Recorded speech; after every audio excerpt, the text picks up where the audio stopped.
Hai, balik lagi sama aku Ria. Dan kali ini aku mau ajak kalian buat belajar bareng seputar regulasi pangan. Udah penasaran gimana? Yuk simak videonya sampai habis. Jadi, kali ini kita bakal bahas seputar dua regulasi pangan yang ada di Indonesia, yaitu Perka BPOM dan SNI. Nah, Perka BPOM ini adalah peraturan yang dikeluarkan oleh Badan POM yang mengatur regulasi seputar makanan, obat-obatan, dan kosmetika di Indonesia. Sedangkan SNI sendiri adalah satu-satunya standar yang berlaku secara nasional di Indonesia. Nah, Perka BPOM dan SNI ini sebenarnya ada banyak banget, tapi di video kali ini kita bakal ambil dua contoh dari Perka BPOM dan SNI. Yang pertama ada Perka BPOM nomor 23 tahun 2016 tentang pencantuman informasi tanpa bahan tambahan pangan pada label dan iklan pangan.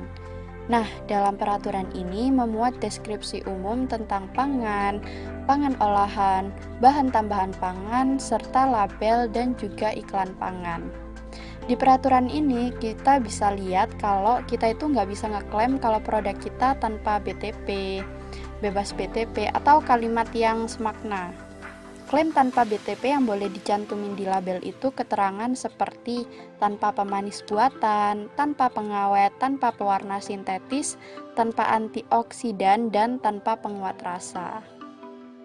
Nah, kalau misal peraturan tadi dilanggar, bakal ada sanksi yang diterapkan seperti yang ada di video, yaitu mulai dari peringatan sampai izin edar dicabut.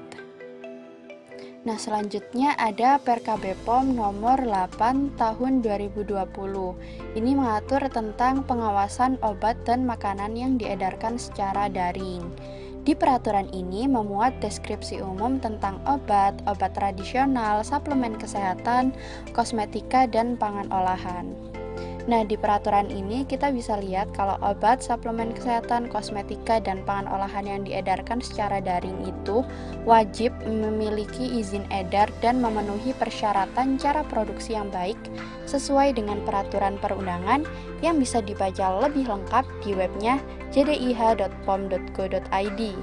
Selain itu, dalam peraturan ini juga memuat larangan bagi apotik untuk mengedarkan secara daring obat-obatan yang termasuk obat keras dan obat-obatan lainnya yang ada di video. Nah, sama seperti peraturan sebelumnya, pada peraturan ini juga diatur sanksi yang akan dikenai bila peraturan tersebut dilanggar mulai dari peringatan sampai penarikan produk. Selanjutnya kita beralih ke SNI. SNI ini ada yang bersifat wajib dan sukarela. Contoh SNI yang wajib itu adalah SNI nomor 6241 tahun 2015 yang mengatur tentang standar untuk air demineral. Sedangkan contoh dari SNI yang bersifat sukarela seperti SNI nomor 8896 tahun 2020 yang mengatur tentang keju mozzarella. Nah, SNI yang mengatur tentang keju mozzarella ini, yang pertama, keju mozzarella yang dimaksud dari peraturan SNI ini adalah keju tanpa pemeraman yang bertekstur lunak atau semi keras yang dibuat dari susu ataupun produk susu dengan atau tanpa starter bakteri asam laktat yang sesuai. Nah, berikut merupakan acuan normatif untuk keju mozzarella.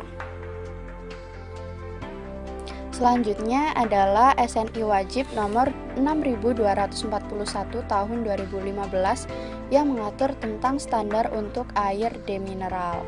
Nah, air demineral sendiri adalah air minum dalam kemasan yang diperoleh melalui proses pemurnian secara destilasi, deionisasi, reverse osmosis, atau proses setara lainnya, dengan atau tanpa penambahan oksigen dan karbon dioksida.